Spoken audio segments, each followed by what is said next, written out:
Bismillahirrahmanirrahim. Assalamualaikum warahmatullahi wabarakatuh. Yang terhormat Bapak Pimpinan dan para wakil, Pak Menhan, Pak Panglima, beserta seluruh jajaran. Ini akan kami sampaikan beberapa yang insya Allah ini aplikatif di dalam satuan TNI, Pak. Yang pertama, Pak Pimpinan nih perlu diketahui juga bahwa di jajaran TNI sekarang itu kalau 200 mungkin lebih, Pak, jenderal yang nganggur, yang namanya staf khusus.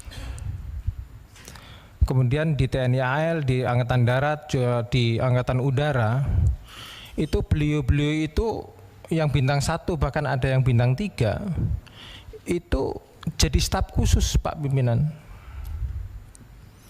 Jadi terkait dengan hal ini, yang namanya perwira tinggi ini pengalamannya sudah tidak bisa diragukan lagi, Pak. Secara administrasi, memimpin personil, memimpin satuan, memimpin bidang atau departemen, bahkan di tempat pertempuran. Oleh karenanya terkait dengan tadi yang disampaikan oleh Pak Menhan terkait pembinaan personil, dikaitkan lagi undang-undang TNI, Pak, mohonlah ini Komisi 1 semuanya juga yang terkait dengan undang-undang ini harus menjadi prioritas, Pak. Bahkan ada yang sudah 2 tahun lulus Lemhanas loh, Pak. Oleh karena ini menurut saya perlu perhatian khusus Pak Menteri Pertahanan dan Pak Panglima TNI. Kalau memang di situ sudah tidak ada job, keluarkan beliau-beliaunya. Kementerian Pertahanan masih butuh banyak, kementerian di luar pertahanan juga masih butuh banyak tenaga-tenaga beliau.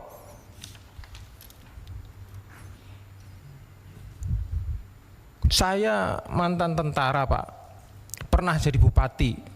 Jujur saja, saya juga plonga-plongo jadi bupati, karena emang nggak pernah dibekali untuk menjadi bupati itu ilmunya kayak apa. Nah ini kalau misalkan perwira tinggi ini segera mungkin diperbantukan ke kementerian atau departemen yang non pertahanan, harapan kami sekalian aja jadi wasrek di situ, Pak, untuk membantu Pak Presiden sekarang ini yang komitmen untuk memberantas korupsi. Sayang sekali jenderal Lemhanas lagi yang sudah 2 tahunan lebih pada parkir. Ini mungkin perlu jadi catatan tersendiri, Pak Pimpinan dan juga Pak Menhan, izin. Yang selanjutnya yang kedua, saya tertarik tadi yang disampaikan oleh Pak Menhan tentang rencana pembentukan 100 batalion teritori pembangunan, Pak, ya. Tadi Bapak menyebutkan di situ ada kompi, 1 batalion itu ada kompi perikanan, peternakan, pertanian dan lain sebagainya. Ini sangat dahsyat, Pak. Dan saya yakin kenapa punya rencana kayak gini, ini Bapak pasti akan mengaplikasikan cita-cita besar Pak Presiden, di mana menginginkan mempunyai cita-cita besar Indonesia punya ketahanan pangan, bahkan swasembada. Pak, izin ini saya sampaikan, Pak, bahwa petani kita di Indonesia ini, petani yang asli, Pak, itu tidak kurang, Pak, banyak sekali. Tapi problem-problem dasar mereka sebagai petani asli yang ada di seluruh Indonesia ini memang sama sekali tidak terbackup dan tidak terbantu oleh pemerintah. Contoh 1, Pak, pupuk sajalah harus berapa ribu kali lagi, berapa juta ribu kali lagi petani itu jerit gara-gara hanya kurang pupuk. Dan ini nggak mungkin kita nggak tahu, itu nggak mungkin. Yang kedua, masalah benih, ketersediaan benih. Yang ketiga, masalah ketersediaan pestisida pestisida atau obat-obatan untuk pertanian. Yang keempat, masalah penyuluh pertanian. Satu orang penyuluh pertanian ini Pak, itu bisa mengcover 3 kecamatan. Lah bisa kerja dari mana? Yang paling sadis lagi ini Pak, pada saat mereka panen malah impor datang. Saran aja Pak, yang 100 batalion ini mbok di link up-kan saja Pak untuk jadi penyuluh pertanian yang langsung terjun, bareng sama petani. Bukan saya tidak setuju masalah pembukaan lahan baru Pak, bukan. Tapi saya informasikan kepada Bapak bahwa berapa banyak kepala daerah di seluruh Indonesia ini yang menghantam saja AMDAL yang harusnya daerah hijau babat jadi perumahan. Berapa banyak? Ini harusnya tanggung jawab pemerintah juga. Tapi karena punya kewenangan yang begitu dahsyat si kepala daerah ini, ya akhirnya udah 14. Dan ini semakin lama pasti lahan pertanian akan habis Pak. Mohon untuk dipertimbangkan Pak usulan kami itu, sehingga keterlibatan 100 batalion teritorial pembangunan ini betul-betul bisa manfaat luar biasa Pak. Karena saya sendiri tidak menginginkan untuk gagal. Yang ketiga Pak, saya tertarik tadi yang Bapak sampaikan bahwa keterbukaan dan transparansi dalam penganggaran di Kemenhan dan seluruh angkatan. Tadi juga Bapak menyampaikan tidak akan mengajukan anggaran kalau tidak ada review pertama dari BPKP.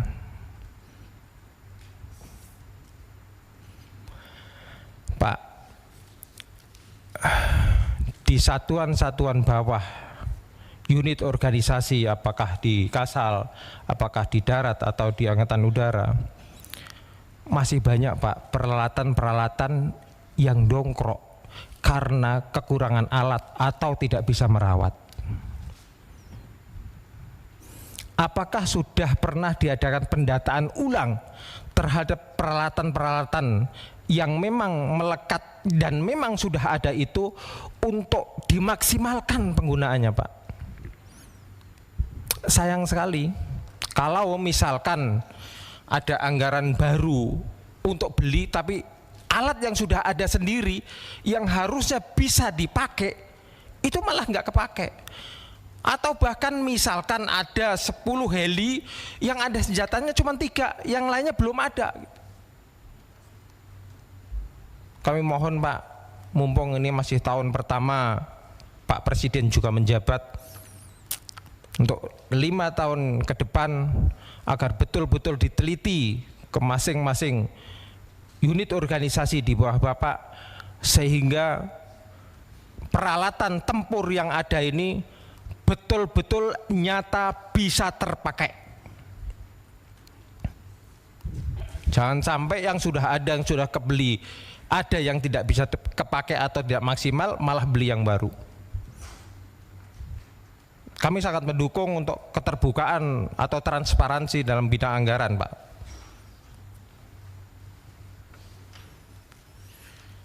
Kemudian mohon izin, ini yang terakhir untuk Pak Panglima. Pak Panglima, saya pernah dibesarkan di organisasi Angkatan Darat. Saya bangga Pak, bangga sekali. Banyak hal yang bisa menuntun saya untuk menjalani kehidupan Pak. Ini masalah netralitas Pak. Netralitas TNI ini saya sampaikan pimpinan, ini udahlah tidak ada duanya. Netralnya luar biasa. Saking netralnya, mendekat ke tempat TPS saja takut. Ini beberapa poin Pak yang Bapak tadi sampaikan. Upaya mitigasi konflik, penguatan penegakan hukum, tegas terhadap penyimpangan pelaksanaan pilkada seperti money politik, black campaigns dan lain-lain. Pak, sekarang itu zaman demokrasi Indonesia yang sekarang, demokrasi yang terjadi sekarang kan kita ngerti semua Pak. Bagaimana dalam tanda kutip brutalnya di media nih yang lagi kencang-kencangnya ini Pak, katanya ada partai baru. Apa partai baru? Partai coklat. Nggak mungkin kalau kita nggak tahu kok. Nah, mau sampai kapan netralitas TNI ini Pak? Saya tahu Pak, netralitas TNI dalam politik itu netralitas untuk negara, paham Pak. Tapi kalau pencetakan pimpinan-pimpinan yang melalui demokrasi ini melahirkan pimpinan yang nggak benar, mau sampai kapan? 2/3 dari kepala daerah yang ada di Indonesia itu ketangkep hukum loh Pak.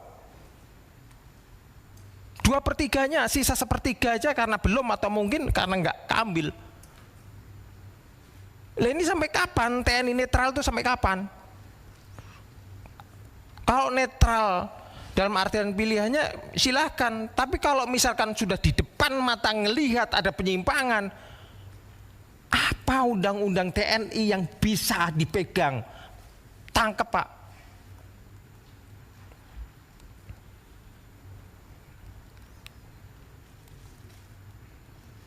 Negara ini kebetulan aja Pak sekarang ini bahwa seluruh pimpinan yang ada harus keluar dari permainan politik Pak. Harus keluar dari permainan politik. Karena emang kayak gini. Tapi saya harapkan ke depan TNI mengambil peran lebih lagi Pak, untuk menjaga netralitas dan pemilu atau pilihan yang jurdil. Terima kasih Pak. Terima kasih pimpinan.